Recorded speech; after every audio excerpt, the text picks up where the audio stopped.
Chapter 6. Inherited Architecture. Before cognition can be designed, it must be understood as inherited.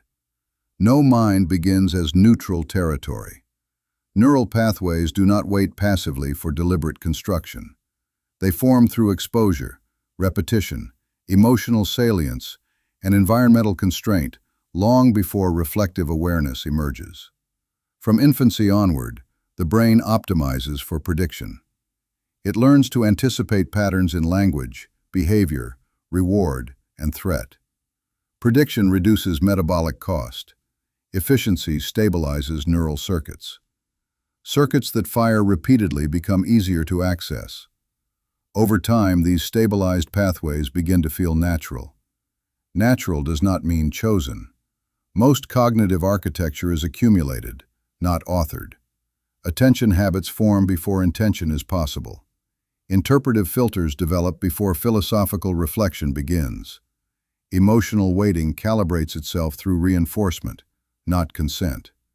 This is inheritance. Not genetic inheritance alone, but structural inheritance. Cultural patterns embed into perception. Social expectations compress interpretive range.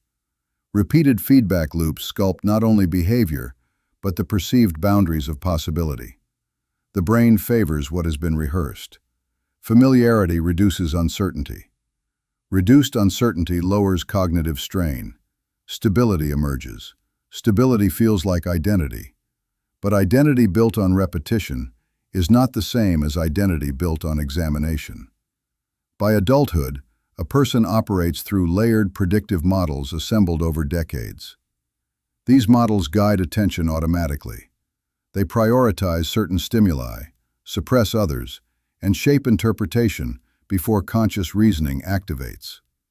Conscious thought often justifies what predictive architecture has already selected. This is not failure, it is efficiency. Yet efficiency can conceal authorship. If most cognition is inherited architecture, then the idea of self-authorship becomes fragile. What feels like independent thought may be the continuation of optimized patterns shaped by earlier environments. To speak of intentional architecture requires acknowledging this baseline condition. The mind we seek to design is already designed. Sequence 2 will examine whether self-authorship is illusion, myth, or latent capacity waiting for activation. The illusion of self-authorship. If cognitive architecture is inherited, what then becomes of authorship? Modern culture places enormous weight on the idea of the self as originator. We speak of independent thought, personal choice, deliberate identity. Yet neurocognitive research suggests something more restrained. Before conscious reasoning emerges, predictive systems generate interpretations. Sensory input is filtered through existing models. Emotional tagging precedes verbal explanation. By the time awareness articulates a decision, neural selection has already occurred. Conscious thought often arrives as narration, not initiation. This does not mean agency is non-existent. It means agency operates within pre-configured constraints. The mind does not choose from infinite options. It selects among what feels conceivable. Conceivability is architecture-dependent. If a certain interpretation never stabilizes within predictive circuitry, it rarely surfaces as a serious alternative. The brain favors low-resistance pathways. Low resistance corresponds to prior reinforcement. Reinforcement creates familiarity. Familiarity masquerades as preference. Preference feels like authorship. But preference may simply be the path of least metabolic strain. This is where the illusion becomes subtle. The subjective experience of deciding is real. The sense of ownership over thought is real. Yet the selection space within which thought occurs may already be bounded by inherited models. Self-authorship, in this sense, is layered. There is primary architecture, formed through repetition, culture, memory, and reinforcement. There is secondary reflection, the conscious evaluation of that architecture. Most people operate primarily within the first layer. Reflection modifies details, but rarely questions the frame itself. The frame remains intact because it defines plausibility. Plausibility limits transformation. This does not negate freedom. It redefines it. Freedom is not the absence of constraint. It is the capacity to recognize constraint and adjust it. But recognition requires metacognitive awareness, the ability to observe not only thought, but the structure generating thought. That ability is not automatic. It must be stabilized. Sequence 3 will examine whether sovereignty is possible once the illusion of full authorship is exposed, and what sovereignty might actually mean in cognitive terms. Cognitive sovereignty. If full self-authorship is constrained, what then is sovereignty? Sovereignty is not absolute control over thought. That would contradict the predictive nature of cognition itself. The brain will always optimize for efficiency. It will always compress complexity into stable models. It will always prefer low-resistance pathways. Sovereignty, therefore, cannot mean domination over architecture. It must mean something more precise. Cognitive sovereignty is the capacity to recognize the models operating beneath perception and to intervene selectively in their reinforcement. Intervention does not erase inheritance. It modifies weighting. Every predictive system assigns probability. Some interpretations are given higher confidence, others are suppressed. These probabilities are not static. They update through exposure, reflection, and emotional salience. The sovereign mind does not reject its architecture. It adjusts probability calibration. This requires metacognitive monitoring, the ability to detect when automatic interpretation is occurring. It requires tolerance for uncertainty, because recalibrating a model temporarily increases prediction error. Prediction error is uncomfortable. Discomfort often drives rapid restabilization. The mind prefers coherence. Coherence reduces cognitive load. When coherence is disrupted, there is a strong impulse to restore familiar explanation. Sovereignty resists immediate restoration. It allows uncertainty to remain long enough for alternative interpretations to stabilize. This is a delicate process. Too much disruption produces instability. Too little preserves rigidity. The sovereign position exists between reflex and collapse. It observes inherited structure without denying its utility. It modifies trajectory without discarding stability. It recognizes constraint without dramatizing it. Sovereignty is not rebellion against architecture. It is fluency within architecture. Fluency means understanding the grammar of one's own cognition, how attention is allocated, how narratives consolidate, how emotional reinforcement biases selection. When grammar is visible, expression expands. Without grammar awareness, language confines. Cognitive sovereignty does not guarantee radical transformation. It guarantees informed participation in one's own structural evolution. This marks the end of the foundation tier. Sequence 4 will begin the expansion phase, examining how deliberate architecture differs from passive adaptation, from adaptation to design. Up to this point, cognition has been described as adaptive. It inherits, it predicts, it stabilizes, it recalibrates. Adaptation is efficient. It allows the organism to survive within fluctuating environments. Neural plasticity supports this process. The brain modifies synaptic strength in response to repeated input. Circuits reorganize around reinforcement. Over time, the system becomes optimized for its specific context. But adaptation is reactive. It responds to stimuli already present. It consolidates patterns already encountered. It improves performance within established frames. Design is different. Design introduces intentional restructuring before environmental pressure demands it. It is anticipatory rather than corrective. Most cognitive change occurs through correction. An error appears. The brain adjusts. Prediction error drives learning. The model updates. This is bottom-up modification. Architectural cognition begins when the system learns to intervene before error becomes necessary. This does not mean ignoring reality. It means recognizing that reactive updating alone leaves architecture dependent on circumstance. Circumstance shapes structure. When circumstance dominates structure, long-term trajectory remains externally influenced. Even a sovereign mind, if only reacting, remains anchored to inherited reinforcement patterns. The architect phase begins when cognition shifts from reactive calibration to proactive configuration. Proactive configuration requires abstraction. The mind must represent not only experiences, but the structure of how experiences are processed.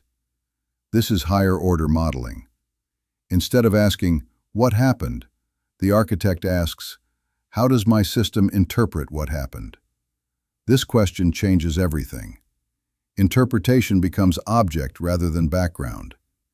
When interpretation becomes object, modification becomes possible without crisis. One does not wait for discomfort to trigger adaptation. One examines processing pathways directly. Neuroscientifically, this involves strengthening metacognitive circuits, networks associated with monitoring and executive regulation. These systems allow attention to disengage from immediate stimuli and reallocate resources deliberately. Resource allocation is design. Attention is limited. Working memory is constrained. The architect phase acknowledges these constraints not as barriers, but as structural realities. Design operates within constraint. It does not demand infinite flexibility. It optimizes limited bandwidth intentionally. Reactive adaptation often strengthens whatever receives repeated exposure. Design selectively chooses exposure. This is the first major distinction. If environment sculpts cognition passively, then altering environment becomes central to architecture. Exposure, input diversity, cognitive load management. These become structural tools, even if they are not framed as tools. The architect does not merely experience information. The architect curates it. Curation changes reinforcement patterns. Reinforcement patterns alter probability weighting. Probability weighting shifts trajectory. Trajectory defines identity over time. This is no longer adaptation. It is directed evolution. Yet directed evolution must remain stable. Overdesign can destabilize coherence. Excessive restructuring overwhelms predictive systems. Too much novelty produces fragmentation. The architect phase requires pacing, measured intervention, strategic reconfiguration. It is not constant redesign. It is periodic recalibration guided by awareness rather than pressure. When adaptation becomes conscious configuration, cognition transitions from inherited momentum to intentional shaping. The system remains biological. It remains predictive. It remains constrained by energy efficiency. But it is no longer fully passive. The architect phase does not eliminate inheritance. It reorganizes it. Sequence 5 will explore the boundaries of this reorganization and the limits of how much cognition can be redesigned without compromising coherence. The limits of redesign. If cognition can be redesigned intentionally, a natural question follows. How far can redesign go? Biological systems are plastic, but they are not infinitely malleable. Neuroplasticity allows modification of synaptic strength and network connectivity, yet these changes operate within metabolic and structural constraints. The brain is an energy-intensive organ. Stability is cheaper than constant reconstruction. Coherence conserves resources. This establishes the first boundary of the architect phase. Redesign must operate within energetic limits. Working memory capacity is finite. Attention bandwidth is restricted. Executive control fatigues under sustained load. When cognitive redesign demands continuous self-monitoring and constant restructuring, it competes with the brain's efficiency bias. Efficiency bias favors consolidation. Consolidation reduces cognitive strain. Strain, when prolonged, produces regression toward familiar patterns. This is why radical self-reinvention often collapses. The system becomes overloaded. Overload triggers simplification. Simplification restores older configurations. The second boundary is developmental layering. Cognitive architecture accumulates hierarchically. Early formed predictive models often sit at foundational levels, influencing interpretation before reflective systems engage. Attempting to overwrite foundational layers directly can destabilize coherence. Redesign cannot simply delete inheritance. It must recontextualize it. Recontextualization is slower than replacement. It integrates older models into broader interpretive frameworks rather than erasing them. This preserves continuity while altering function. The third boundary is identity cohesion. Predictive systems are intertwined with self-representation. Beliefs, habits, emotional responses, and narrative memory stabilize around identity constructs. When redesign attempts to modify too many identity-linked structures simultaneously, fragmentation risk increases. Fragmentation reduces functional predictability. Reduced predictability elevates internal noise. Noise increases anxiety and impairs executive regulation. Sustainable redesign respects identity cohesion. It modifies selectively, preserving narrative continuity while adjusting interpretive weighting. The fourth boundary is environmental coupling. Cognition does not exist in isolation. Social structures reinforce certain pathways. Cultural expectations stabilize behavioral patterns. Feedback loops between individual and environment amplify specific traits. Redesign within an unchanged environment faces resistance. Environmental reinforcement can overpower internal restructuring. The architect must recognize that cognition is co-regulated. Isolation is rarely possible. Adaptation remains relational. The fifth boundary is time. Redesign is not an event. It is a gradual recalibration of predictive probabilities. Neural consolidation requires repetition. New pathways must be rehearsed until resistance decreases. Abrupt transformation is unstable because predictive confidence updates incrementally. Time protects coherence. These boundaries do not negate the architect phase. They define its discipline. Architectural cognition is not limitless autonomy. It is calibrated intervention within constraint. The architect does not attempt infinite flexibility. The architect identifies leverage points. Leverage points are nodes where small probability shifts cascade through interpretation networks. Adjusting attention allocation, reframing narrative emphasis, diversifying input exposure. These subtle modifications alter trajectory without overwhelming coherence. This is redesign at scale without collapse. It respects biology. It respects energy. It respects identity. It respects environment. Intentional architecture, therefore, is neither domination nor surrender. It is constraint-aware shaping. Understanding limits is not defeat. It is precision. Sequence 6 will move beyond limits into structural sequencing. How redesign must unfold in ordered phases rather than simultaneous upheaval. Ordered reconstruction. Redesign cannot occur everywhere at once. This is not a motivational limitation.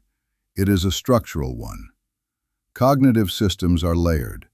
Foundational predictive models stabilize early. Interpretive heuristics build on those foundations. Identity narratives consolidate later. Executive regulation overlays them all. Attempting to alter every layer simultaneously produces systemic interference. Interference reduces signal clarity. When signal clarity drops, confidence collapses. Confidence collapse drives regression. This is why ordered reconstruction matters. The architect phase does not begin by dismantling foundational models. It begins at leverage layers, regions of architecture where modification influences interpretation without destabilizing coherence. Higher-order abstraction layers are typically more modifiable than primary emotional reflex systems. Narrative reframing is easier to adjust than instinctive threat responses. Attention allocation is more flexible than long-established core beliefs. Sequencing respects this hierarchy. Instead of asking, "What must I change entirely?" the architect asks, "Which layer can shift with minimal systemic shock?" Minimal shock preserves predictive stability. Predictive stability allows gradual updating. Gradual updating prevents defensive consolidation. When defensive consolidation activates, older patterns entrench more deeply. The system interprets abrupt restructuring as threat. Threat triggers protective narrowing. Narrowing reduces flexibility. Ordered reconstruction avoids triggering threat responses unnecessarily. The second principle of sequencing is dependency mapping. Cognitive elements are interdependent. Beliefs support behaviors. Behaviors reinforce identity. Identity filters interpretation. Interpretation directs attention. Attention shapes reinforcement. Change introduced at one node propagates.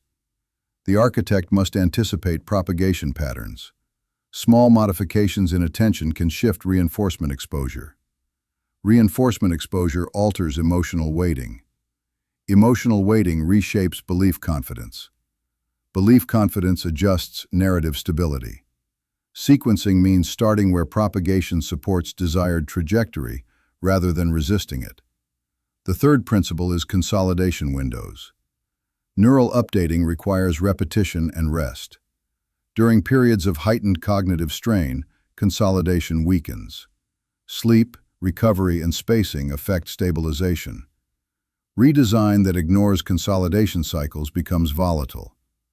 Volatility increases relapse probability. Ordered reconstruction incorporates pacing not as patience, but as biological realism. The fourth principle is coherence monitoring. Redesign must continuously evaluate whether system coherence remains intact. If interpretive fragmentation increases, manifested as chronic indecision, emotional volatility, or narrative instability, the intervention may be too broad. Precision protects coherence. Coherence protects identity continuity. Continuity protects function. The architect phase therefore operates more like incremental structural renovation than demolition. Walls are reinforced before load-bearing elements are adjusted. Circuits are rerouted before old pathways are decommissioned. This is not metaphorical exaggeration. Neural systems truly behave like load-bearing architectures. Certain patterns stabilize large networks. Altering them requires distributed compensation. Ordered reconstruction respects compensation capacity. Capacity expands slowly.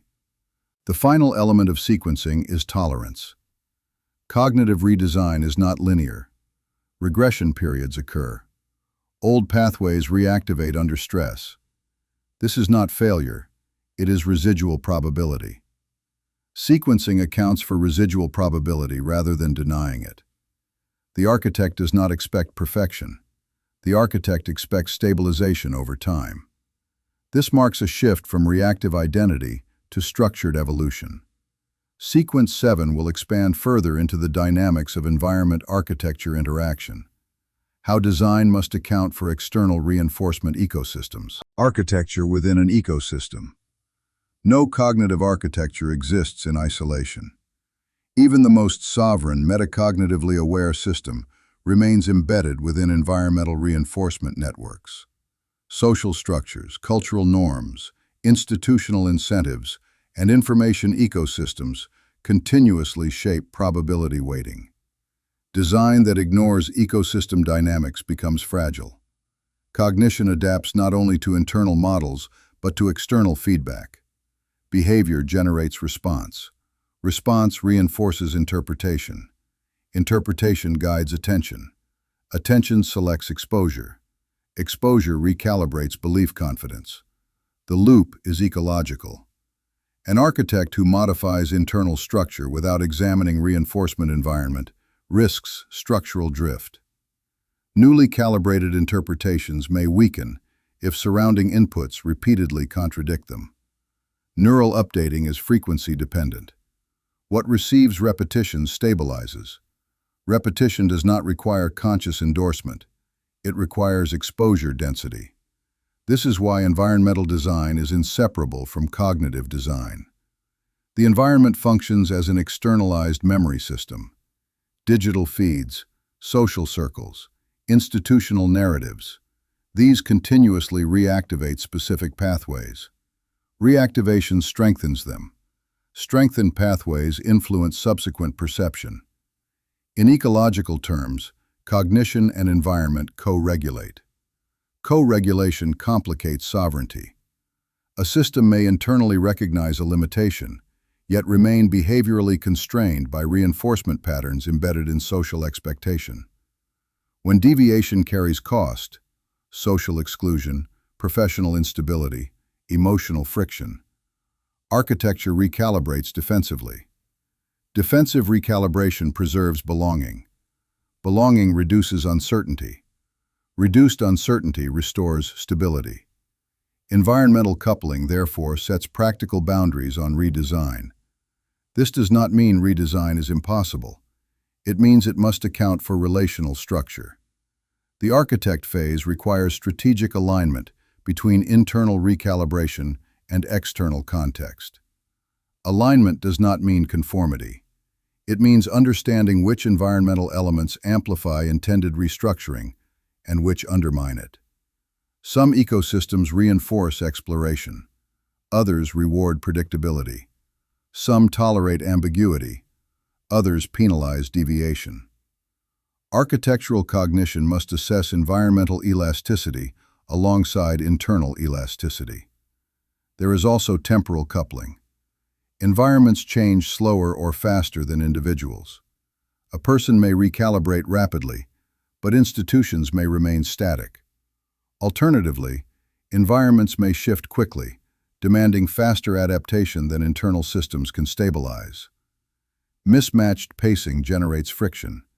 Friction drains cognitive energy. Energy depletion increases regression probability. Thus, environmental pacing must be integrated into sequencing. There is also informational density. Modern environments saturate cognition with stimuli. High-volume exposure fragments attention. Fragmented attention weakens deep consolidation. Weak consolidation reduces stability of redesign. The architect must regulate input intensity, not through isolation, but through filtration. Filtration determines reinforcement distribution. Reinforcement distribution shapes architecture.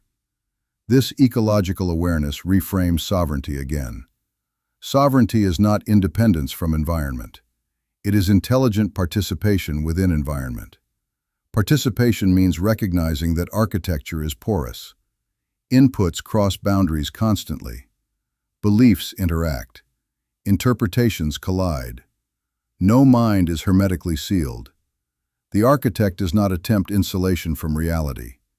The architect engineers selective permeability. Selective permeability allows beneficial exposure while minimizing destabilizing noise. This requires ongoing calibration. Calibration must remain adaptive without surrendering intention. In ecological systems, resilience emerges from balanced feedback loops, neither rigid nor chaotic. Cognitive ecosystems behave similarly. Too much environmental rigidity suppresses redesign. Too much volatility overwhelms coherence. The architect phase integrates ecosystem literacy, not to dominate environment, not to escape it, but to design within it. Sequence 8 will move into escalation, examining how architectural design interacts with long-term trajectory formation and identity stabilization over extended time horizons. Trajectory as design. Cognitive architecture does not exist merely in the present. It extends across time. Every stabilized interpretation influences future probability weighting. Every reinforced belief alters subsequent decision landscapes. Over years, these incremental calibrations compound. What appears as personality may in fact be accumulated trajectory. Trajectory is architecture unfolding through time. In reactive systems, trajectory emerges passively. Reinforcement shapes direction. Environmental coupling defines exposure. Identity consolidates around repeated patterns. Over decades, the system hardens around what has been rehearsed. This process feels organic, but organic is not synonymous with intentional. The architect phase introduces a different relationship to time. Instead of allowing trajectory to emerge solely from reinforcement density, architecture becomes temporally aware. Long-term modeling begins to influence present calibration. Predictive systems already simulate future states. The brain continuously generates anticipatory scenarios. However, these simulations are often short-horizon and threat-oriented. They prioritize immediate error reduction over distant structural alignment. Design requires extending simulation horizon. When horizon lengthens, small present adjustments gain significance. Attention allocation today shapes reinforcement exposure tomorrow. Reinforcement exposure reshapes belief weighting. Belief weighting defines interpretive bias. Interpretive bias guides behavior. Behavior generates new environment. Environment feeds back into cognition. Trajectory loops across temporal layers. Architectural cognition recognizes this compounding effect. It understands that direction matters more than momentary state. Short-term coherence may conflict with long-term design. Comfort today can reinforce pathways misaligned with future architecture. Immediate efficiency may undermine extended stability. The architect evaluates decisions not only by local optimization, but by structural resonance over time. This requires a shift in evaluative criteria. Instead of asking, "Does this reduce current discomfort?" the architect asks, "Does this reinforce the architecture I intend to stabilize?" Intention here is not fantasy. It is probabilistic shaping. Long-term trajectory architecture depends on cumulative micro-adjustments. Radical transformation is less sustainable than directional consistency. Small but aligned recalibrations compound into structural change. Compounding is underestimated. Neural consolidation amplifies repeated patterns. Emotional salience strengthens encoding. Narrative integration stabilizes identity coherence. Over years, these subtle reinforcements become defining characteristics. Architectural design intervenes at reinforcement frequency. Frequency determines dominance. Dominance determines default interpretation. Default interpretation defines trajectory. Thus, trajectory is not fate. It is weighted probability distributed over time. Designing trajectory does not eliminate uncertainty. External shocks occur. Environmental conditions shift. Unexpected variables emerge. But architecture influences resilience. When long-term modeling is integrated into present calibration, systems become less reactive to short-term volatility. They preserve directional integrity under stress. This is not rigidity. It is continuity with flexibility. The architect phase reframes identity from static self-description to evolving structural project. Identity becomes trajectory-aware. Trajectory awareness reduces impulsive reinforcement of misaligned patterns. It introduces deliberation at points where compounding matters most. This does not require constant self-surveillance. It requires periodic recalibration of direction. Periodic recalibration stabilizes alignment. Alignment stabilizes identity. Identity stabilizes behavior. Behavior shapes environment. Environment reinforces architecture. The loop remains, but it is now guided. This marks a critical distinction between passive development and intentional evolution. In passive systems, trajectory emerges from accumulated exposure. In architectural systems, exposure is curated to reinforce intended direction. Over time, curated exposure reshapes predictive models. Predictive models reshape identity. Identity reshapes action. Action reshapes environment. And the cycle deepens. Sequence 9 will examine structural inertia, how even intentional trajectory must contend with accumulated momentum and residual probability fields. Structural inertia and residual momentum. Intentional architecture does not erase accumulated structure. Every system carries residual momentum. Neural pathways that have been reinforced for years do not dissolve because a new model is adopted. Interpretive defaults remain active beneath conscious recalibration.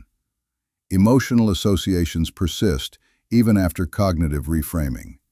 This persistence is structural inertia. Inertia is not resistance in the psychological sense. It is mechanical continuity in the probabilistic field of cognition.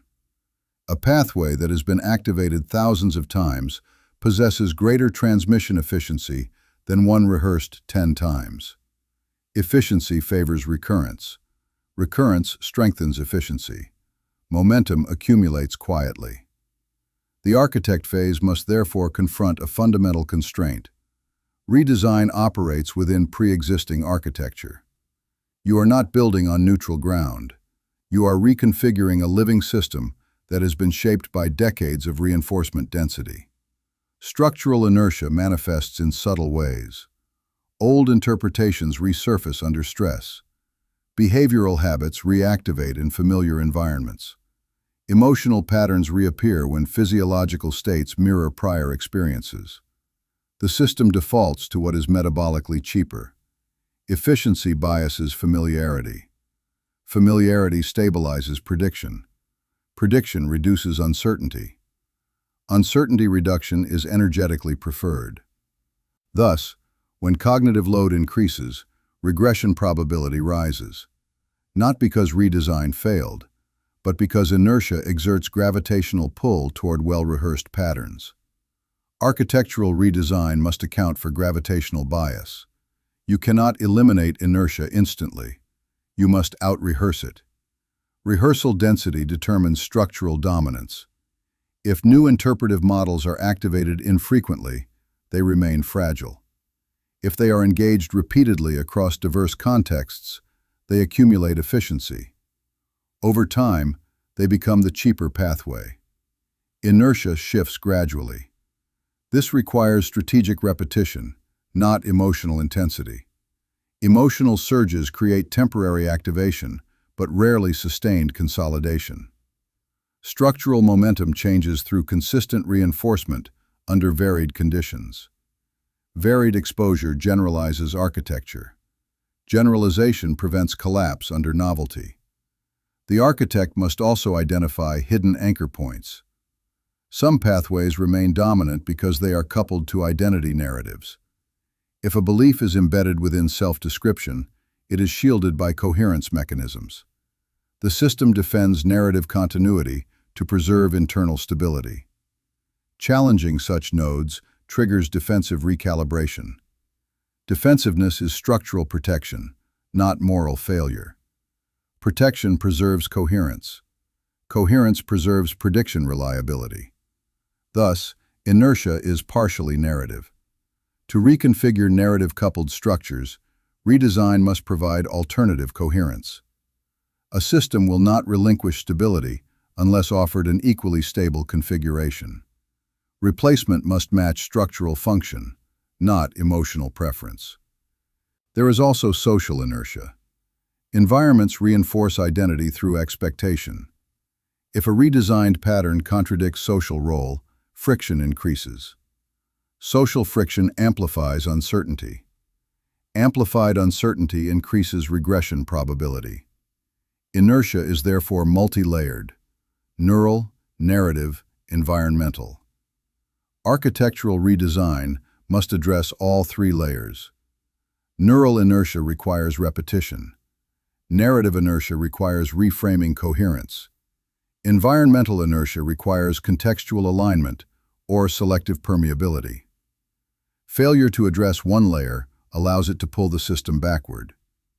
This is why many transformation attempts feel powerful initially, but fade. They confront cognitive interpretation without stabilizing narrative and environmental coupling. Momentum remains unaltered. To alter momentum, the architect must persist through the transitional phase, where new architecture feels less efficient. This phase is metabolically uncomfortable. The system expends more energy to activate unfamiliar pathways. Energy expenditure is temporary. Efficiency increases with rehearsal. Eventually, the redesigned pathway becomes the new default. But until then, inertia will attempt to restore prior equilibrium. This is not sabotage. It is sequence. 10 will escalate further into. Sequence 10 will escalate further into consolidation thresholds, the point at which new architecture becomes self-sustaining. Consolidation thresholds. Not every redesign survives long enough to stabilize. There exists a threshold between activation and consolidation. Before that threshold, architecture remains provisional. After that threshold, architecture becomes self-sustaining. Most transformation attempts fail in the provisional phase. Activation is easy. Stability is rare. A new interpretive model can be intellectually convincing. It can generate emotional clarity. It can feel decisive. Yet if it is not reinforced across varied states, it remains context-bound. It activates under favorable conditions and collapses under strain. The consolidation threshold marks the point where a pattern no longer requires deliberate effort to maintain. Effort is an early-stage scaffold. Scaffolds are temporary. Consolidation occurs when neural efficiency equalizes between old and new pathways. The redesigned route becomes metabolically competitive. It activates without conscious override. This shift is subtle. There is no ceremony when consolidation happens. There is only reduced friction. Friction decreases because prediction accuracy increases. The system recognizes that the new configuration produces stable outcomes. Stability increases confidence weighting. Confidence weighting amplifies selection probability. Selection probability determines default behavior. Default behavior stabilizes identity. Identity no longer feels under construction. It feels natural. Consolidation also depends on emotional integration. If a redesigned pathway is cognitively coherent but emotionally dissonant, consolidation stalls. The system perceives unresolved conflict and reverts to prior equilibrium. Emotional congruence acts as a stabilizer. Congruence reduces internal contradiction. Reduced contradiction preserves energy. Energy preservation favors repetition. Thus, consolidation is both structural and effective. There is also environmental validation. When redesigned behavior yields consistent external feedback, reinforcement density increases. Social acknowledgement, performance outcomes, reduced friction in daily interaction. These serve as stabilizing signals.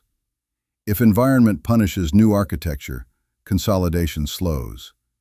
Threshold crossing requires sufficient internal rehearsal and enough external alignment to sustain the shift. The architect must anticipate this window. Between activation and consolidation lies vulnerability. In this window, doubt resurfaces. Old narratives attempt to reclaim coherence.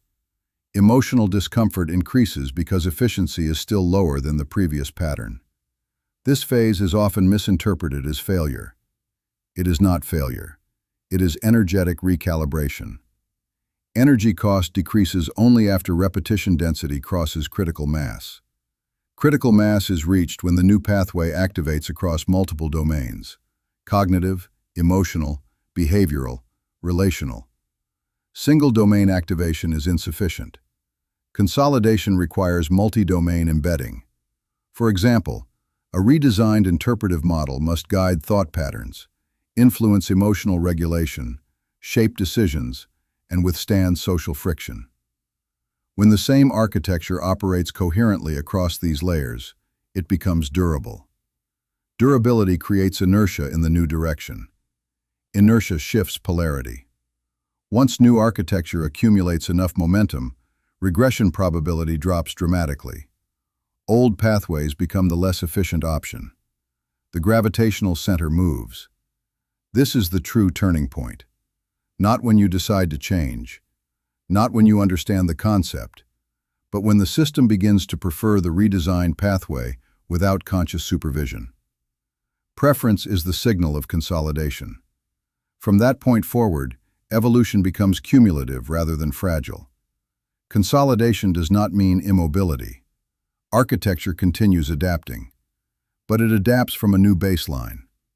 Sequence 11 will escalate further into distributed coherence, how consolidated architecture synchronizes across perception, action, and identity without fragmentation. Distributed coherence. Consolidation is not the end of architectural development. It is the beginning of distributed coherence. A system may stabilize a new pathway in isolation, but true architectural strength emerges when coherence spreads across domains: perception, interpretation, emotional regulation, decision-making, relational behavior, and environmental interaction.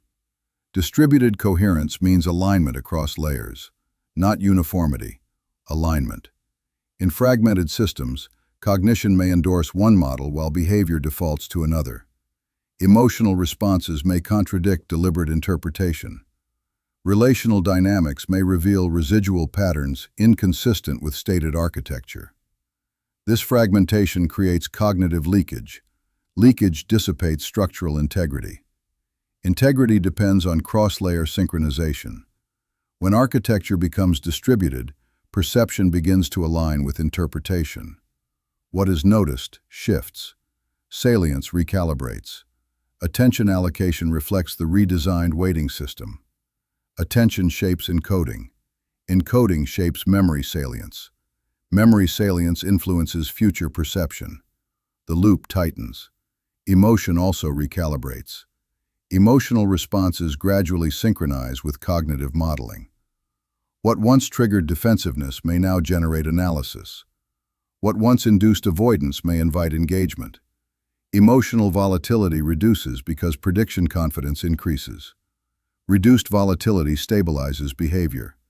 Behavior becomes less reactive and more architecturally guided. Relational patterns adjust accordingly. Interaction no longer unconsciously reinforces obsolete identity narratives. Instead, behavior reflects the consolidated model even under social pressure. This is critical. Distributed coherence must survive relational friction. If architecture collapses in interpersonal tension, consolidation remains partial. True coherence sustains across context shifts. Context variation tests integrity. Integrity strengthens through varied reinforcement. The architect phase therefore moves from isolated consolidation to environmental deployment. Redesign patterns are exercised in diverse situations. Exposure under complexity accelerates cross-layer alignment. Complexity reveals fragmentation. Fragmentation highlights weak nodes. Weak nodes require recalibration. Over time, synchronization becomes automatic. Cognitive interpretation, emotional tone, and behavioral response operate from the same structural foundation. This reduces internal contradiction. Contradiction consumes energy. Energy saved increases capacity for further architectural refinement. Distributed coherence also improves predictive modeling. When internal layers are synchronized, error signals become clearer. In fragmented systems, contradictory signals obscure calibration. With alignment, feedback integration improves. Improved integration accelerates learning. Learning refines architecture. Architecture reinforces coherence. This is not perfection. It is structural harmony under variability. There is still adaptability. There is still openness to revision. But revision occurs from a stable baseline rather than chaotic oscillation. Coherence does not eliminate complexity. It organizes it. Distributed architecture supports sustained identity continuity without rigidity. It allows adaptation while preserving structural direction. At this stage, architecture begins to feel embodied. Embodiment means reduced cognitive effort to maintain alignment. It means perception, emotion, and action flow from the same model without internal debate. Internal debate diminishes, not because critical thinking disappears, but because foundational alignment reduces contradiction. This stage is rarely dramatic. There is no revelation. There is only stability across variation. Sequence 12 will conclude Chapter 6 by integrating trajectory, inertia, consolidation, and coherence into a unified architectural phase, the moment the architect becomes the system rather than its supervisor. When structure gains gravity. There is a moment in architectural development when stability transforms into gravity. Up to this point, the system has been calibrated. Coherence has been distributed. Inertia has been confronted. Consolidation has crossed threshold. Interpretation, emotion, and behavior operate in alignment. But alignment alone does not create gravitational force. Gravity emerges when structure begins influencing surrounding systems without conscious effort. Earlier phases required supervision. You corrected drift. You regulated reaction. You stabilized coherence deliberately. The system depended on attention to maintain alignment. Now something shifts. The structure begins shaping perception automatically. Environmental input no longer enters neutral ground. It enters a field already weighted. Salience reorganizes itself without command. Decision landscapes narrow toward long-term trajectory by default. This is not rigidity. It is structural gravity. Gravity does not push. It pulls. When architecture gains gravity, it alters how external variables interact with it. Social pressure is filtered differently. Information overload loses persuasive force. Emotional provocation encounters resistance without active suppression. The system does not fight external turbulence. It absorbs and reorganizes it. Absorption without fragmentation is the sign of gravitational maturity. This stage is dangerous in one specific way. It can create the illusion of completion. When friction disappears and reaction becomes effortless, the mind may assume finality. But gravity is not permanence. It is dynamic mass. If reinforcement ceases, mass decays. If exposure narrows, calibration distorts. Gravity must remain adaptive. An architect who stops recalibrating becomes a monument. Monuments do not evolve. Living systems must. True gravitational architecture maintains three capacities simultaneously: internal coherence, external permeability, directional continuity. Remove permeability, and structure ossifies. Remove coherence, and gravity dissolves. Remove direction, and mass disperses. The mature architect understands that structure must operate within larger systems. And this is where scale enters. Scale introduces competing gravitational fields. Institutions exert structural gravity. Cultural norms exert structural gravity. Information ecosystems exert structural gravity. Collective identities exert structural gravity. If internal architecture is weak, these fields override it. If internal architecture is rigid, collision produces fracture. If internal architecture is gravitational but adaptive, negotiation occurs without loss of core trajectory. This negotiation defines the next phase. Up to now, development has been largely intrapersonal. The system aligned itself. It stabilized trajectory internally. From this point forward, architecture must interface. Interface exposes blind spots. Blind spots reveal hidden coupling. Hidden coupling exposes residual inertia. The system will now encounter environments that test its structural claims. Hierarchies that attempt to redefine identity. Incentive structures that attempt to reshape trajectory. Narratives that attempt to capture attention weighting. Gravity must hold under persuasion. Holding does not mean resisting everything.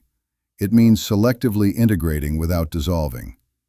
Integration requires confidence in structural mass. Mass comes from reinforcement density. Reinforcement density comes from lived consistency. This is why Chapter 6 does not conclude with triumph. It concludes with readiness. The architect no longer supervises.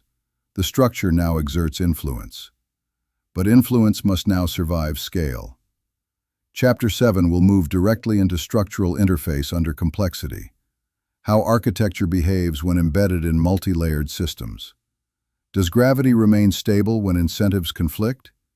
Does coherence survive status pressure? Does trajectory endure when reward structures tempt deviation? The answers define whether architecture remains internal or becomes systemic. This is not the end of building. It is the beginning of operation under scale.